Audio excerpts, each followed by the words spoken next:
இப்போ நம்ம ஒரு லைனிங் ப்ளவுஸ் தான் கட் பண்ண போகிறோம். ஸ்கிப் பண்ணாமல் பாருங்கள், நிறைய நுணுக்கமான விஷயங்கள்லாம் சொல்லியிருக்கேன். இப்போ ப்ளவுஸை ஃபஸ்ட்டு பின்பக்கமாக திருப்பி போட்டுக்கலாம்.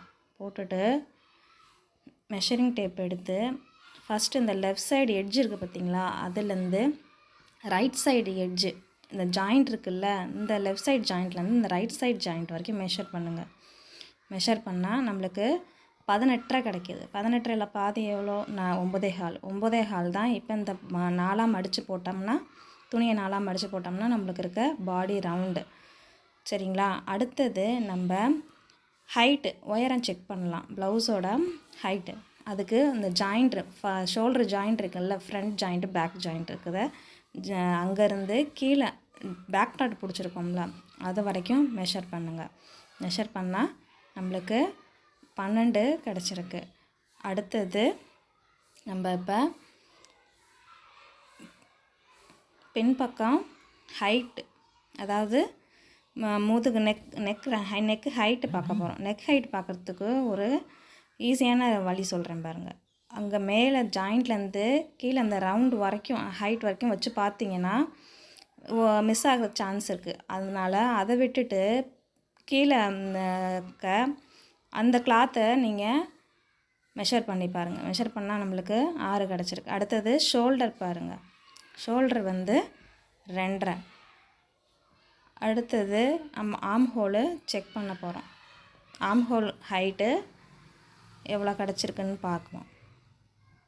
துணியை நல்லா இழுத்து போட்டுட்டு அந்த ஜாயிண்ட்லேருந்து திருப்பியும் அந்த ஆம் ஹோல் ஜாயிண்ட் இருக்குது பார்த்திங்களா, அது வரைக்கும் செக் பண்ணி பாருங்கள். செக் பண்ணால் நம்மளுக்கு 4.25 கிடச்சிருக்கு.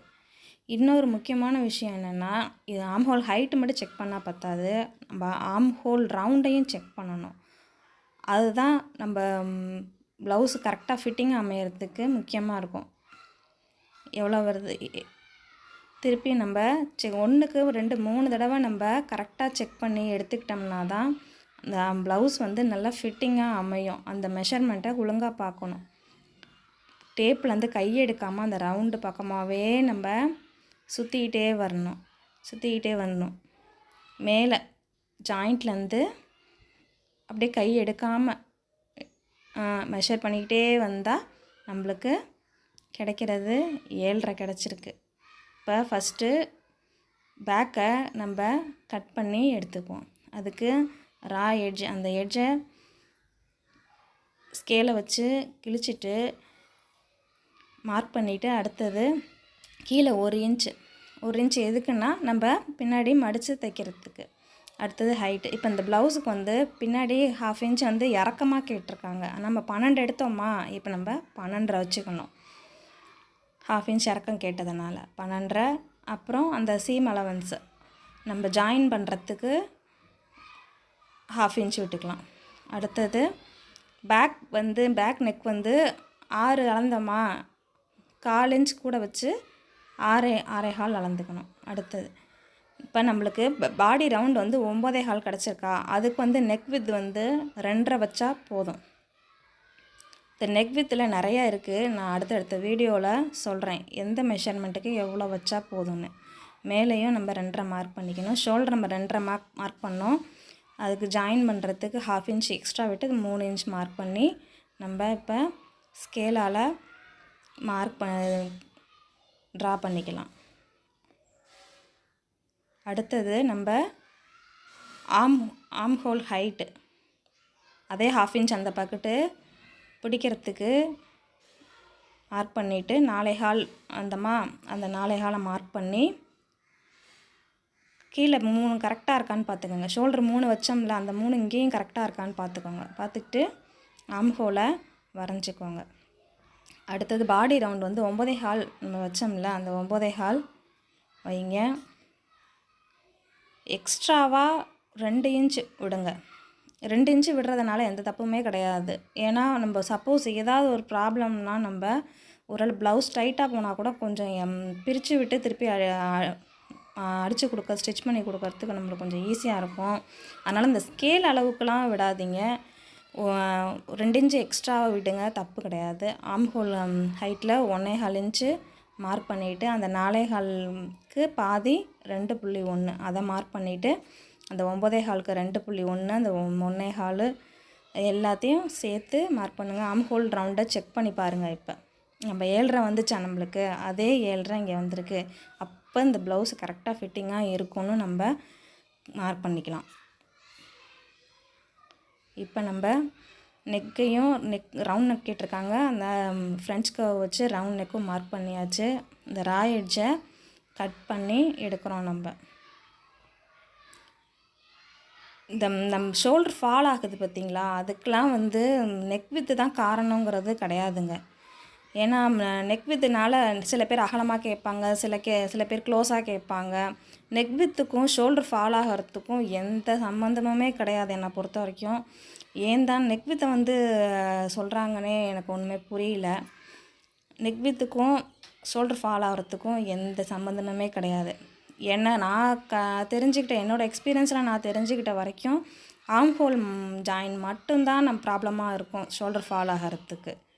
அது முன்னாடி ஃப்ரண்ட் நெக்கு இறக்கமாக வைக்கிறதுனாலையோ பேக் நெக்கு இறக்கமாக வைக்கிறதுனாலையோ ஷோல்டர் ஃபால் ஆகிறதுக்கு சான்ஸே கிடையாது. நெக் வித் அதிகமாக வைக்கிறதுனாலையோ கம்மியாக வைக்கிறதுனாலையோ ஷோல்டர் ஃபால் ஆகிறதுக்கு சான்ஸே கிடையாது. நம்ம ஆர்ம் ஹோல் மட்டும் கரெக்டாக மார்க் பண்ணிட்டோம்னா அந்த ஆர்ம் ஹோலும் ஃப்ரண்ட்டு டாட்டு பிடிக்கிறோம்ல, இதெல்லாம் கரெக்டாக இருந்துச்சுன்னா ஷோல்டர் ஃபால் ஆகிறதுக்கு சான்ஸே கிடையாது. என்னோடய எக்ஸ்பீரியன்ஸில் நான் பார்த்தது. இப்போ இந்த பக்கமும் இந்த 1 இன்ச் மடித்து தைக்கிறதுக்கு மார்க் பண்ணிவிட்டு ஒரு அர்க்காத் போட்டுக்கலாம். அதே மாதிரி இந்த 9.25 இன்ச்லேயும் மேலேயும் ஒரு அர்க்காத் போட்டுட்டு அடுத்தது நம்ம கையை கட் பண்ண போகிறோம். கை கட் பண்ணுறதுக்கு இந்த கரைப்பக்கம் இருக்குது இல்லைங்களா, அது ஆப்போசிட் சைடு மடித்து 4ஆக மடித்து போட்டுக்கோங்க. கை கட் பண்ணுறது ரொம்ப ஈஸிங்க என்னை பொறுத்த வரைக்கும். அந்த ஆர்ம் ஹோல் இருக்குது இல்லைங்களா, அது கரெக்டாக அமைஞ்சிருச்சுன்னா உங்களுக்கு எந்த ப்ராப்ளமுமே வராது. அதை முதல்ல நல்லா ஞாபகம் வச்சுக்கோங்க. ஒரு 1/4 இன்ச்சு நம்ம விட்டுக்கலாம் மடித்து தைக்கிறதுக்கு. விட்டுட்டு லைனிங் ப்ளவுஸ் இல்லை, அதனால் 1/4 இன்ச்சு போதும். இப்போ நம்ம கையை நம்ம மார்க் பண்ணுறதுக்கு என்ன பண்ணணும், இந்த ஃப்ரண்ட்டு முன்னாடி போடாமல் முன்னாடி போட்டு நம்ம மார்க் பண்ணக்கூடாது.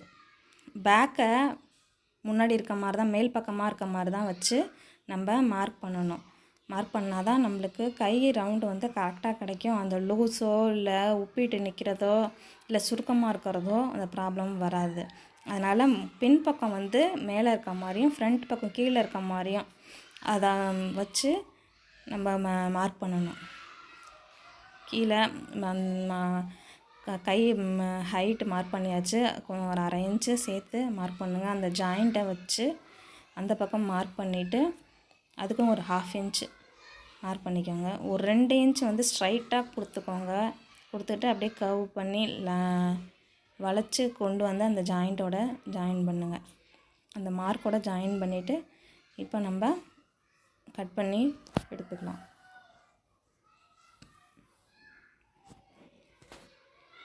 கட் பண்ணி எடுத்துட்டு அதை ஒரு அர்க்காத் போட்டுட்டு விரித்து என்ன பண்ணோம், 2ஆக போட்டு நம்ம ஃப்ரண்ட் சைடு அந்த கர்வ் வரும் இல்லைங்களா, ஃப்ரண்ட் சைடு கர்வ் அதை கட் பண்ணி எடுத்துக்கலாம். ரைட்டு, அது நம்ம அடையாளத்துக்கு ஒரு அர்க்காத் போட்டுக்கலாம். அடுத்தது நம்ம ஃப்ரண்ட் பார்ட்டு கட் பண்ண போகிறோம். ஃப்ரண்ட் பார்ட் கட் பண்ணுறதுல ஒரு முக்கியமான விஷயம் இருக்குது. டாட் பிடிக்கிறதுல ஒரு சீக்ரெட் சொல்கிறேன் நான், நல்லா கேட்டுக்கோங்க. இப்போ மீதி இருக்க துணியை நல்லா விரித்து போட்டுக்கணும். ப்ளவுஸை ஃப்ரண்ட் பார்ட்டுக்கு நம்ம மெஷர் பண்ண போகிறோம். அதனால் ஃப்ரண்ட் பார்ட்டை இந்த கொக்கி பட்டி இருக்குது இல்லைங்களா, அந்த பக்கத்து மெஷர் பண்ணணும். அந்த பக்கம் தான் மெஷர் பண்ணணும் ஃப்ரண்ட் பார்ட் பொறுத்த வரைக்கும். அதே மாதிரி ஃப்ரண்ட் அண்ட் பேக்கு அந்த ஜாயின் பண்ணுற இடத்துல மெஷரிங் டேப்பை வச்சு நம்ம ஃப்ரண்ட் ஹைட்டை இப்போ செக் பண்ண போகிறோம். மேலேருந்து இப்போ அந்த வளைவு வரைக்கும் உள்ள ஹைட்டை நம்ம செக் பண்ண போகிறோம். செக் பண்ணால் நம்மளுக்கு 4.25 கிடச்சிருக்கு. 4.25 கிடச்சிருக்கு ஃப்ரண்ட் ஹைட்டு. அடுத்தது நம்ம அந்த ஃப்ரண்ட்டு அந்த இறக்கம் சைடில் பட்டி வரைக்கும் உள்ளதை மெஷர் பண்ணால் 3.5 கிடச்சிருக்கு. இப்போ இந்த சென்டர் டாட் இது வந்து ரொம்ப முக்கியங்க. ரொம்ப இழுத்து பிடிச்சிலாம் நம்ம மார்க் பண்ணவே கூடாது, மெஷர் பண்ணக்கூடாது. கொஞ்சம் ரொம்ப இழுக்கவும் கூடாது, ரொம்ப இது நார்மலாகவும் வச்சு அளக்கக்கூடாது. அப்போ பார்த்தா 10 கிடச்சிருக்கு. சைடு ஜாயிண்ட்டு நம்ம மெஷர் பண்ண போகிறோம். 5 கிடச்சிருக்கு. சைடில் நம்மளுக்கு 5 இருக்குது. அடுத்தது நம்ம மார்க் பண்ண மெஷர் பண்ணதை இப்போ மார்க் பண்ணி கட் பண்ண போகிறோம். மார்க் பண்ணி கட் பண்ண போகிறோம். ஸ்கேலால் ஒரு ஸ்ட்ரைட்டாக ஒரு லைன் போட்டுக்குவோம். போட்டுட்டு இப்போ நம்ம அந்த ஓப்பன் சைடு வச்சுக்கோங்க. துணி நம்ம எப்படி ஹேண்டில் பண்ணுறோன்னு நல்லா பார்த்துக்கோங்க. எந்த பக்கம் வச்சு நான் எப்படி கட் பண்ணுறேன், மார்க் பண்ணுறேன், கட் பண்ணுறேன்னு பார்த்துக்கோங்க. இப்போ 4.25 அளந்தோம்மா ஃப்ரண்ட் ஹைட்டு, அது கொஞ்சம் 1/4 இன்ச்சு கம்மி பண்ணிவிட்டு 4.5 மார்க் பண்ணிக்கணும். ஏன்னா மடித்து தைக்கும் போது 4.25 வந்து நின்றுடும் அது. இப்போ அங்கே 2.5 வித்து நெக் வித்து 2.5 மார்க் பண்ணிட்டு மேலேயும் அதே 2.5 மார்க் பண்ணிக்கணும். அதே ஷோல்டர் ஹைட்டு 3 மார்க் பண்ணிக்கணும். 3 வந்து 2.5 கிடச்சிச்சு. தைக்கிறதுக்கு சேர்த்து 3 மார்க் பண்ணிக்கணும். இப்போ லைன் ட்ரா பண்ணிக்கலாம். ட்ரா பண்ணிவிட்டு அடுத்தது ஆம் ஹோல் ஹைட்டு 1/2 இன்ச்சு விட்டுக்கோங்க. பிடிக்கிறதுக்கு 4.25 அந்த பக்கம் பேக் மார்க் பண்ணும்போது 4.25 வச்சோம் ஆம் ஹோல் ஹைட்டு. அதே ஆம் ஹோல் ஹைட்டு 4.25 வச்சுக்கோங்க. செக் பண்ணிக்கோங்க. கீழே வந்து மேலே ஷோல்டருக்கு 3 வச்சோமா, அதே 3 கீழேயும் இருக்கான்னு சொல்லி செக் பண்ணிக்கோங்க. செக் பண்ணிவிட்டு அதே லைன் போட்டுட்டு 9.25 வச்சோம்மா பாடி ரவுண்டு, அதே 9.25 இங்கேயே வச்சுக்கோங்க. 2 இன்ச்சு அதே 2 இன்ச்சை மார்க் பண்ணிக்கோங்க சீமென்ஸ் அலவன்ஸ்க்கு. இப்போ இந்த 4.25ல் 2.1 பாதி 3/4 இன்ச்சு கொஞ்சம் வளைவாக வரணும்ல முன்னாடி ஃப்ரண்ட்டுக்கு, அதுக்கு 3/4 இன்ச்சு வச்சுட்டு ட்ரா பண்ணிக்கோங்க. அடுத்தது 3.5 வந்தது நம்மளுக்கு. அந்த மேலே நம்ம 4.5 வச்சோம் இல்லைங்களா, அந்த மடித்து தைச்சோம்னா 4.25 வந்துடுமா. அதை அந்த 1/4 இன்ச்சை விட்டுட்டு அந்த 3.5க்கு ஒரு 3/4 இன்ச்சு சேர்த்து அந்த பட்டிலாம் ஜாயின் பண்ணுறதுக்கு 3/4 இன்ச்சு சேர்த்து 4.25 மார்க் பண்ணிக்கோங்க. சென்ட்ரு 10 வந்துச்சு, 10.25 மார்க் பண்ணிக்கோங்க. சைடில் 5 வந்துச்சு, 5.25 மார்க் பண்ணிக்கோங்க. இதெல்லாம் பிடிக்கிறதுக்காக. இப்போ அந்த டாட்டு பிடிக்கிற சீக்ரெட் சொல்கிறேன் பாருங்கள். இப்போ அந்த ப்ளவுஸை எடுத்து போட்டு அளவு ப்ளவுஸை எடுத்து போட்டு அந்த டாட்டை மெஷர் பண்ணி பாருங்கள். சென்ட்ரு டாட்டை சைட்லேருந்து மெஷர் பண்ணி பார்த்தா நம்மளுக்கு 2.25 வருது. அதோட ஒரு 1/4 இன்ச்சு நம்ம பட்டிக்கு ஜாயின் கொக்கி பட்டி ஹூக் பட்டிக்கெலாம் இந்த வீப்பட்டிக்கு துணியை ஜாயின் பண்ணோம்ல, அதுக்காக 1/4 இன்ச்சு சேர்த்து 3ஆக வச்சுக்கோங்க. இப்போ அந்த 4.25 3.25 இன்ச்சு சேர்த்து 4.25 வச்சோம் பார்த்தீங்களா, அந்த மார்க்லேருந்து சென்ட்ரு மார்க்குக்கு அப்படியே வளைச்சாப்பில் அந்த 3 கொண்டு வந்து வைங்க. 3 கொண்டு வந்து வச்சுட்டு ஒரு 2.5 மினிமம் வந்து 2.5 வைங்க சென்ட்ரு டாட் பிடிக்கிறதுக்கு. 2.5னா 1.25 பிடிச்சிட்டு மார்க் பண்ணிவிட்டு லைன் ட்ரா பண்ணிக்கோங்க. ட்ரா பண்ணி சைட்லேயும் லைன் ட்ரா பண்ணிவிட்டு அடுத்தது நெக் ரவுண்டையும் ஃப்ரண்ட்டு இவங்க ரவுண்ட் நெக் தான் கேட்டிருக்காங்க, அதனால் ரவுண்ட் நெக்கு ட்ரா பண்ணிவிட்டு இப்போ நம்ம கட் பண்ணி எடுத்துக்கலாம். ஃப்ரண்ட் பார்ட்டு ரெடி, அதை நம்ம கட் பண்ணி எடுத்துக்கலாம். இந்த ஃப்ரண்ட் டாட் நான் சொல்கிற மாதிரி செஞ்சிங்கன்னா கரெக்டான அந்த ஷேப் வந்து கரெக்டாக வந்து உட்காரும். இப்போ நம்ம ஸ்ட்ரைட் ப்ளவுஸ் கட்டிங் தான் பார்த்துட்ருக்கோம். அடுத்த வீடியோவில் கிராஸ் கட்டிங் ப்ளவுஸு நம்ம பார்க்கலாம். Front cutting blouse straight cutting blouse விட கிராஸ் கட்டிங் ப்ளவுஸ் வந்து கொஞ்சமே கஷ்டம்தான். அந்த கிராஸ் வந்து கரெக்டாக இருக்கணும். அது நம்ம அந்த கிராஸ் கட்டிங் ப்ளவுஸ் நான் கட் பண்ணும் போது சொல்கிறேன் உங்களுக்கு. இப்போ கரெக்டாக கட் பண்ணி அந்த லைன்லேயே கரெக்டாக நம்ம கட் பண்ணி எடுத்துக்கலாம். இந்த வீடியோ உங்களுக்கு பிடிச்சிருக்குன்னா ஒரு சப்ஸ்கிரைப் பண்ணி விடுங்க. ஆளுங்கிற பெல் ஐக்கானை கிளிக் பண்ணி ஆளுங்கிற நோட்டிஃபிகேஷனை ஆளுங்கிறது கிளிக் பண்ணுங்கள். நான் போடுற எல்லா வீடியோவும் உங்களுக்கு உடனே கிடைக்கும். அதனால் தயவு செஞ்சு சப்ஸ்கிரைப் பண்ணுங்கள், கமெண்ட் பண்ணுங்கள், மறக்காமல் கமெண்ட் பண்ணுங்கள். எனக்கு கமெண்ட் பண்ணிங்கன்னா தான் நான் என்ன தப்பு பண்ணுறேனா, கரெக்டாக பண்ணுறேனா, இல்லை அடுத்தடுத்த வீடியோ போடுறதுக்கு எனக்கு கொஞ்சம் ஹெல்ப்பாக இருக்கும். அதனால் மறக்காமல் கமெண்ட் பண்ணுங்கள். கமெண்ட்டில் நீங்கள் என்ன சொல்கிறீங்கன்றத பொறுத்து தான் நான் அடுத்தடுத்த வீடியோ போடுறதுக்கு எனக்கு ஹெல்ப்பாக இருக்கும். எந்த டவுட்டாக இருந்தாலும் எனக்கு கமெண்ட் பாக்ஸில் சொல்லுங்கள். இப்போ ஃப்ரண்ட் பார்ட்டு, பேக் பார்ட்டு எல்லாம் ரெடி.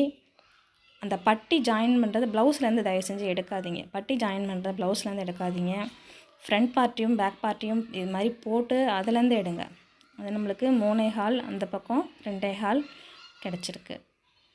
ஃப்ரண்ட்டில் அந்த 9.25 பாடி ரவுண்டுக்கு ஒரு அர்க்கார் போட்டுக்கலாம். அடுத்தது பட்டி நம்ம இப்போ நறுக்க போகிறோம். மீதி இருக்க கிளாத்தை கரெக்டாக பார்த்து எடுத்துகிட்டு நேராக வச்சுட்டு எல்லாத்தையும் ரெண்டையும் நேராக வந்து பட்டி வந்து நம்மளுக்கு 4 வேணும், 4 பார்ட்டு வேணும். ஏன்னா லைனிங் ப்ளவுஸ் இல்லைங்களா, அதனால் கொஞ்சம் இங்கே எந்த பக்கம் 2 பக்கமும் ஃப்ரண்ட் பார்ட்டில் 2 பக்கமும் 2 வச்சா தான் கொஞ்சம் கனமாக இருக்கும். அதனால் நீங்கள் 4 பார்ட் எடுத்துக்கோங்க.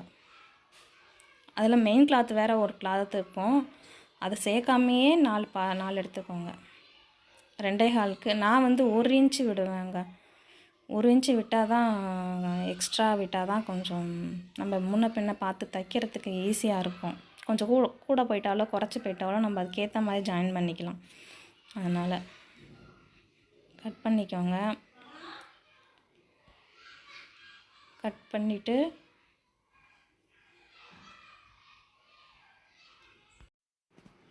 இப்போ இன்னொரு பார்ட்டு 2 கட் பண்ணிட்டோமா, இன்னும் 2 கட் பண்ணி நம்ம எடுத்துக்கலாம். அதே பட்டியே அளவாக வச்சு இன்னொன்று கட் பண்ணி இன்னும் 2 பார்ட்டு கட் பண்ணி நம்ம எடுத்துக்கலாம்.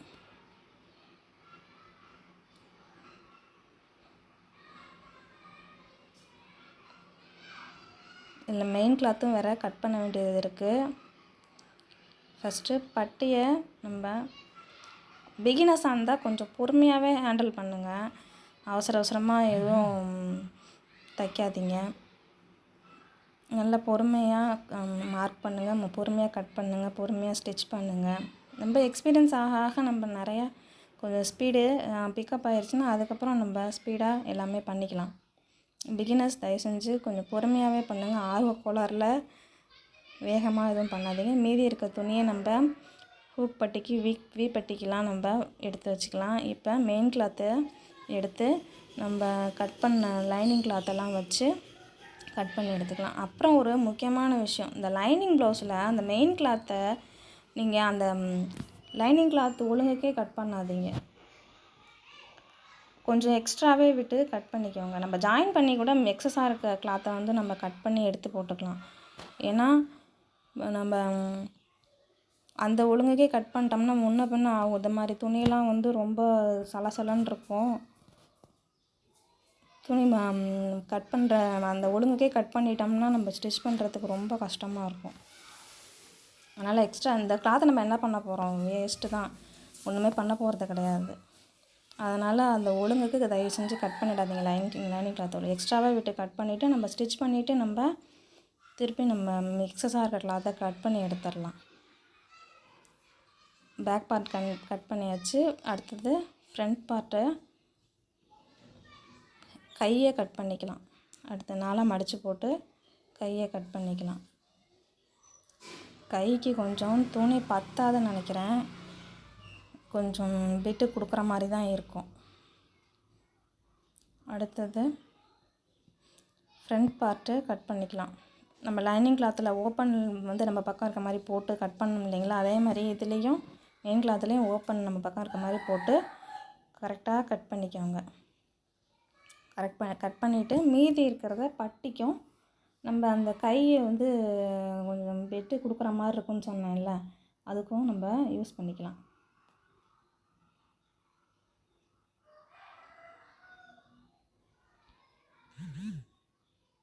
தையல் வேலை வந்து ரொம்ப கஷ்டம் நான் நினச்சிட்டு இருந்ததாங்க. ஸ்டார்டிங்கில் தைக்கிறது ரொம்ப கஷ்டம். அந்த ப்ளவுஸ்லாம் எப்படி தைக்கிறாங்க, கட் பண்ணுறாங்க, தைக்கிறாங்க, அதெல்லாம் ரொம்ப கஷ்டம், நம்மளாலாம் முடியாது அப்படிலாம் நினச்சிக்கிட்டு இருந்தேன். எந்த ஒரு வேலையுமே அதுக்குள்ளே போய் பார்த்தா தான் தெரியும். நம்ம எக்ஸ்பீரியன்ஸ் ஆக ஆக நம்மளுக்கு எதுவுமே ஈஸியாகவே வந்துடும். அதனால் தையல் தொழில் வந்து ரொம்ப ஒன்றும் கஷ்டம்லாம் இல்லைங்க. இஷ்டப்பட்டு செஞ்சோம்னா எந்த வேலையுமே கஷ்டம் கிடையாது.